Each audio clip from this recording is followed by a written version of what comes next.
नमस्कार दोस्तों। अगर चैनल पर नए हो तो जल्दी सब्सक्राइब कर लीजिए और बेल आइकन दबा दीजिए ताकि खेती-बाड़ी से जुड़े हर नई जानकारी आपको सबसे पहले मिले। क्या आप जानते हैं कि वही सब्जी जो आप रोज खाते हैं उसमें छिपा जहर आपकी सेहत को धीरे-धीरे खराब कर रहा है? आज मैं आपसे एक बहुत ज़रूरी और दिलचस्प विषय पर बात करने वाली हूँ जो है जैविक खेती यानी ऑर्गेनिक फार्मिंग। तो दोस्तों, हम रोज़ाना जो सब्जियाँ और अनाज खाते हैं, उनमें कितने सारे केमिकल्स और ज़हरीले कीटनाशक होते हैं, ये हम सोच भी नहीं सकते। यही वजह है कि आजकल बीमारियाँ बढ़ रही है और मिट्टी भी अपनी ताकत खोती जा रही है। लेकिन एक समाधान है और वो है जैविक खेती। ये खेती हमारे लिए भी एक फ़ायदेमंद और किसानों के लिए भी। तो चलिए इस वीडियो में हम विस्तार से जानेंगे जैविक खेती क्या होती है, इसकी ज़रूरत क्यों है, कैसे की जाती है, इसमें कौन-कौन सी फसलें बोई जा सकती है, इसके फ़ायदे क्या है और किसानों को इसका कितना मुनाफ़ा हो सकता है। तो दोस्तों सबसे पहले समझते हैं कि जैविक खेती होती क्या है। अगर साधारण भाषा में कहूँ तो जैविक खेती का मतलब है खेती पूरी तरह से प्राकृतिक संसाधनों का यूज़ करके करना। अगर हम इसमें ना कोई केमिकल की खाद रहती है, ना ज़हरीले कीटनाशक, इसके बजाय किसान अपने खेत में इस्तेमाल करता है गोबर की खाद, वर्मी कंपोस्ट, हरी खाद कंपोस्ट या नीम या फिर अन्य पौधों से बने घोल। ये सभी प्राकृतिक तरीके मिट्टी की उर्वरता बनाए रखते हैं और जो फसल तैयार होती है वो सेहतमंद, स्वादिष्ट और सुरक्षित होती है। यानी एक तीर से दो निशान, खेत भी सुरक्षित और खाने वाला भी स्वस्थ। अब सवाल आता है कि आखिर इसकी ज़रूरत क्यों है? तो दोस्तों सच ये है कि पिछले कई दशकों से हम लगातार रासायनिक खेती पर निर्भर हो गए हैं। इससे ज़मीन की उर्वरता दिन ब दिन घटती जा रही है। बार-बार कीटनाशक डालने की वजह से मिट्टी और पानी दोनों भी जहरीले होते जा रहे हैं और ये जहरीले तत्व हमारी थाली में भी पहुंच जाते हैं। इसका असर हमारे स्वास्थ्य पर दिख रहा है। आजकल डायबिटीज़, कैंसर और हार्ट डिजीज़ जैसी बीमारियां बहुत बढ़ गई है। और दूसरी तरफ लोग अब हेल्थ कॉन्शियस हो रहे हैं। शहरों में ऑर्गेनिक फल और सब्जियों की डिमांड बढ़ रही है। लोग सुरक्षित और शुद्ध खाने के लिए ज़्यादा पैसे देने को भी तैयार होते हैं। यानी जैविक खेती सिर्फ ज़रूरत ही नहीं बल्कि एक बड़ा बिजनेस का अवसर भी है। अब सबसे महत्वपूर्ण बात, जैविक खेती की कैसे जाती है। तो दोस्तों इसके लिए हमें कुछ बुनियादी उपाय अपनाने होते हैं। जैसे कि पहला आता है प्राकृतिक खाद का उपयोग। अभी इसमें हमें गोबर की खाद, कंपोस्ट और वर्मी कंपोस्ट का इस्तेमाल करना रहता है। ये खाद मिट्टी को जिंदा रखती है और उसमें पोषण तत्व बढ़ाती है और फसल को भी ताकत देती है। दूसरा आता है प्राकृतिक कीटनाशक। जो रासायनिक कीटनाशकों की जगह हम इसमें नीम का तेल, लहसुन मिर्च का घोल और गोमूत्र आधारित दवाइयों का इस्तेमाल करते हैं। ये फसल को कीड़ों से बचाती है लेकिन मिट्टी और पर्यावरण को कोई नुकसान नहीं पहुंचाती। अभी तीसरा आता है क्रॉप रोटेशन। मतलब एक ही जमीन पर बार बार एक ही फसल न लेकर हम अलग अलग फसलें ले सकते हैं। जैसे गेहूं के बाद हम चना या मटर ले सकते हैं। इससे मिट्टी का संतुलन बना रहता। इसके बाद आता है मिक्स क्रॉपिंग।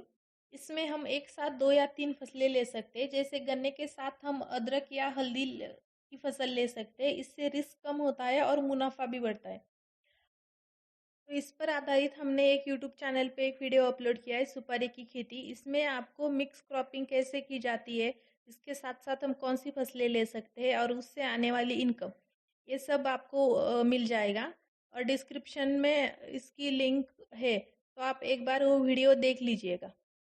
तो इस जैविक खेती के लिए हमें गवर्नमेंट के थ्रू एक पीएम किसान सम्मान निधि और परंपरागत कृषि विकास योजना और जैविक खाद पर सब्सिडी भी मिलती है। तो दोस्तों अगर ये चारों तरीके सही से अपनाए जाए तो जैविक खेती आसान भी नहीं बल्कि फायदेमंद भी हो जाती है। तो चलो अब बात करते हैं आखिर जैविक खेती में किसान क्या क्या उगा सकता है। तो इसमें हम जो अनाज है हमारा गेहूँ, बाजरा, ज्वार ये भी कर सकते हैं। उसमें हम कुछ दालें, सब्जियाँ जैसे आलू, मटर, भिंडी, टमाटर ये कर सकते हैं। और फल के पेड़ जैसे आम, अमरूद, केला, नींबू और मसालों में हल्दी, अदरक, धनिया जैसे आदि चीज़ें भी हम इसमें उगा सकते हैं। तो दोस्तों इन सब ऑर्गेनिक चीज़ों का आजकल शहरों में बहुत डिमांड है।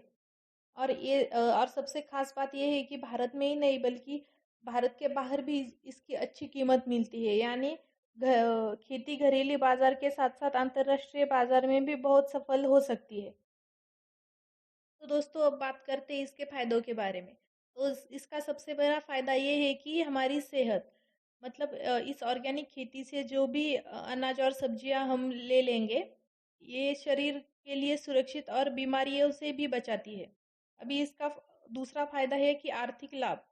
अभी ऑर्गेनिक प्रोडक्ट सामान्य उत्पादनों के मामले में 20 से 40% ज़्यादा दाम पर बिकते हैं। तो दोस्तों अब सबसे मज़ेदार हिस्सा, इसमें मुनाफा कितना मिलता है। अभी सामान्य खेती में खाद कीटनाशक पर हम बहुत ज़्यादा खर्च कर देते हैं, लेकिन जैविक खेती में किसान अपनी खाद और दवाइयाँ खुद बना सकता है।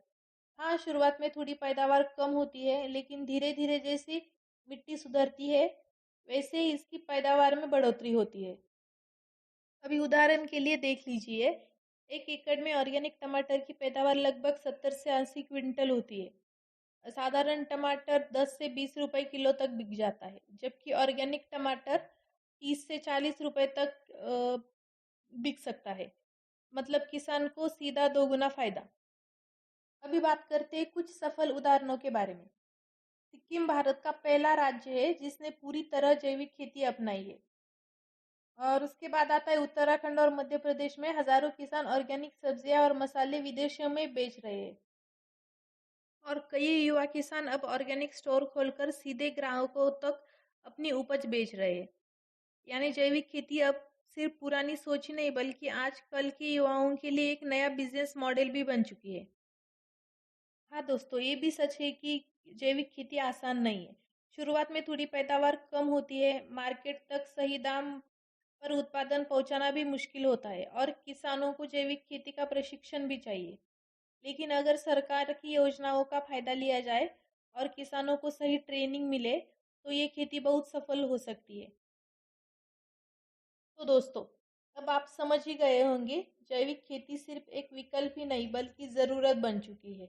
ये हमारी मिट्टी, पानी, पर्यावरण और सेहत सबको बचाती है, और सबसे अच्छी बात यह है कि किसान की आमदनी भी बढ़ाती है।